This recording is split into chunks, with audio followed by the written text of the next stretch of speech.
छात्रों, पतंग कविता का दूसरा अनुच्छेद इस प्रकार है। जन्म से ही वे अपने साथ लाते हैं कपास। जन्म से ही वे अपने साथ लाते हैं कपास। पृथ्वी घूमती हुई आती है उनके बेचैन पैरों के पास। जब वे दौड़ते हैं बेसुध, खेतों को भी नरम बनाते हुए, दिशाओं को मृदंग की तरह बजाते हुए। जब वे पेंग भरते हुए चले जाते हैं, जब वे पेंग भरते हुए चले जाते हैं, डाल की तरह लचीले बेग से अक्सर छतों के खतरनाक किनारों तक।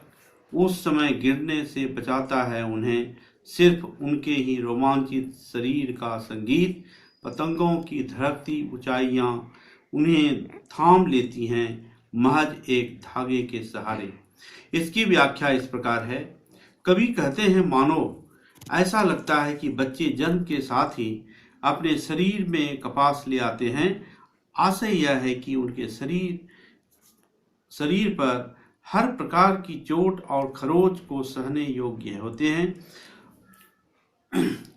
उनके पांव में एक बेचैनी होती है जिसके कारण वे सारी पृथ्वी को नापना चाहते हैं।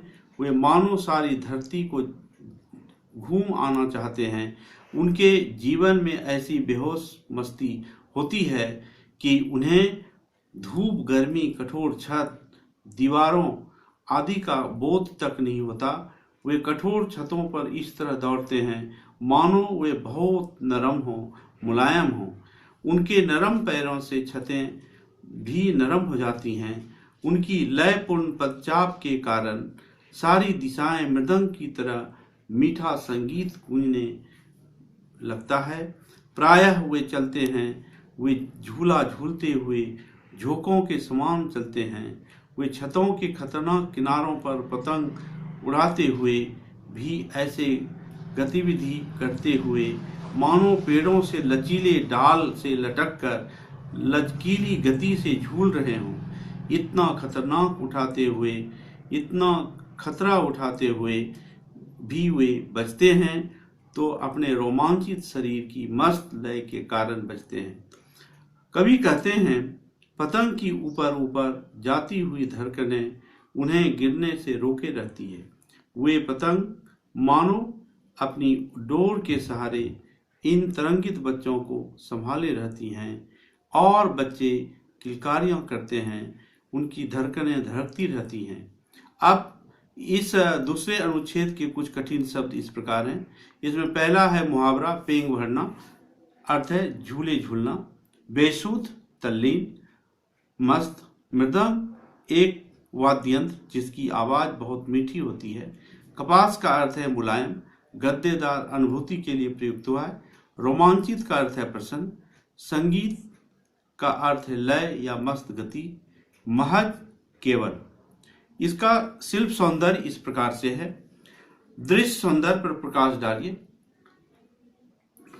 इस प्रकार से इस पद्यांश में आपका खड़ी बोली का प्रयोग हुआ है, मानवीकरण अलंकार का प्रयोग हुआ, उपमा अलंकार का प्रयोग हुआ, मुक्तक छंद का प्रयोग हुआ है और इसमें पहला प्रश्न है दृश्य सौंदर्य पर प्रकाश डालिए।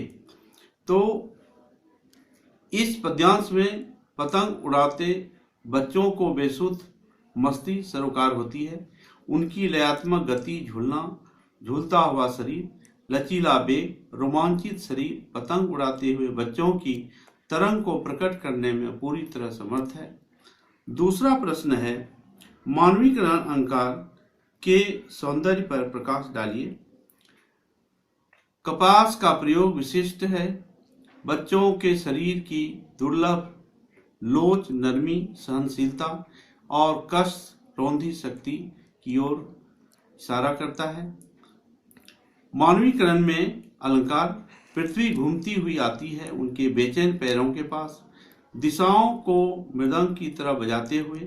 पतंगों की धड़कती ऊंचाइयां उन्हें थाम लेती हैं। इस प्रकार से ये मानवीकरण के उदाहरण हैं।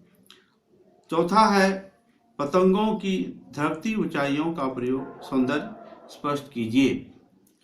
पतंगों की धड़कती ऊंचाइयों में धड़कती विशेषण का प्रयोग विशिष्ट है।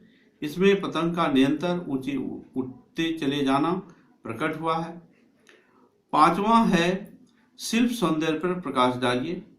तो शिल्प सौंदर्य इस प्रकार से है, बहुत सी सुंदर और सूक्ष्म उपमाओं का प्रयोग, जैसे दिशाओं को मृदंग की तरह बजाते हुए वे पेंग भरते हुए से चले आते हैं, डाल की तरह लचीले बेग से। काव्य भाषा में किसी प्रकार की शाब्दिक बनावट या कृत्रिमता अर्थात बनावटी का प्रयोग नहीं हुआ है। अनुप्रास अलंकार का प्रयोग है। उसके बाद में इसमें तत्सम शब्द का प्रयोग, उर्दू शब्द का, तद्भव शब्द का मिलाजुला प्रयोग है। तत्सम शब्द पृथ्वी, दिशा, मृदंग, रोमांचित, संगीत। उर्दू शब्द नरम, अक्सर, खतरनाक, महज का प्रयोग हुआ है। बिंबों का प्रयोग अर्थात चित्रात्मक भाषा का प्रयोग। दृश्य बिंब, पृथ्वी घूमती हुई आती है जब वे दौड़ते हैं बेसुध छतों के खतरनाक किनारों तक। पतंगों की धड़कती ऊंचाइयां उन्हें थाम लेती हैं महज एक धागे के सहारे। स्पर्श बिंब का प्रयोग छतों को भी नरम बनाते हुए। श्रव बिंब दिशाओं को मृदंग की तरह बजाते हुए